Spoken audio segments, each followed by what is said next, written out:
नमस्कार, आप देख रहे हैं बिजनेस टुडे बाजार।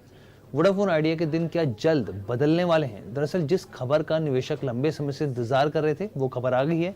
कंपनी ने 20,000 करोड़ रुपए फंड जुटाने के प्लान बनाया था, हमने आपको बताया था।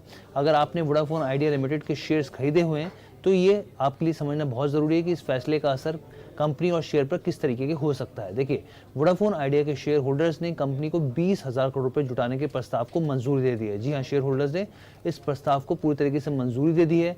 कंपनी ये रकम इक्विटी और इक्विटी लिंक से जुड़े सोर्स से जुटाएगी। कंपनी ने फरवरी में ये प्रस्ताव अपने शेयर होल्डर्स के सामने रखा था, जिसे अब मंजूरी मिल गई है। इस खबर का असर आज ये हुआ कि स्टॉक इंटरडे के दौरान करीब 4% तक उछला है। वोडाफोन आइडिया को उम्मीद है कि वो चालू तिमाही यानी कि अप्रैल जून में ही ये पैसा जुटा लेगी। कंपनी के प्रमोटर्स भी अपनी कुछ हिस्सेदारी कम करने के इस प्रस्तावित शेयर सेल से पैसा जुटाने पर काम कर सकते हैं। इतना ही नहीं, वोडाफोन आइडिया इस समय बैंकों के साथ भी लगातार संपर्क में है। कंपनी इक्विटी और डेट यानी कि कर्ज को मिलाकर करीब 45,000 करोड़ रुपए जुटाएगी ताकि कंपनी में मौजूदा नकदी संकट से उबरा जा सके। जैसा कि आप सब जानते हैं, कर्ज है कंपनी के ऊपर, तो और वही बैंकों से लगातार कंपनी संपर्क में है। कंपनी पर बैंकों का करीब 4,500 करोड़ रुपए से कम का कर्ज है, जबकि वोडाफोन आइडिया का ओवरऑल कर्ज देखें तो करीब वो 2.15 लाख करोड़ रुपए है।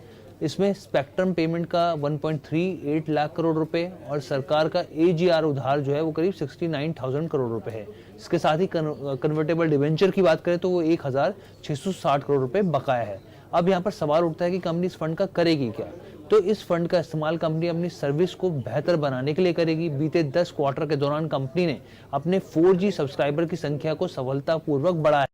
उसके प्रति वही कंपनी की देखें, अगर आरपू की बात करें यानी कि प्रति यूजर एवरेज रेवेन्यू की बात की जाए तो इसमें भी बढ़ोतरी हुई है।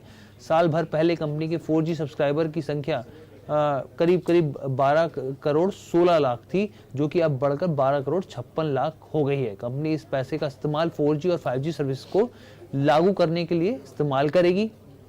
फंड के जरिए कंपनी यूजर्स को बेहतर सर्विसेज दे पाएगी।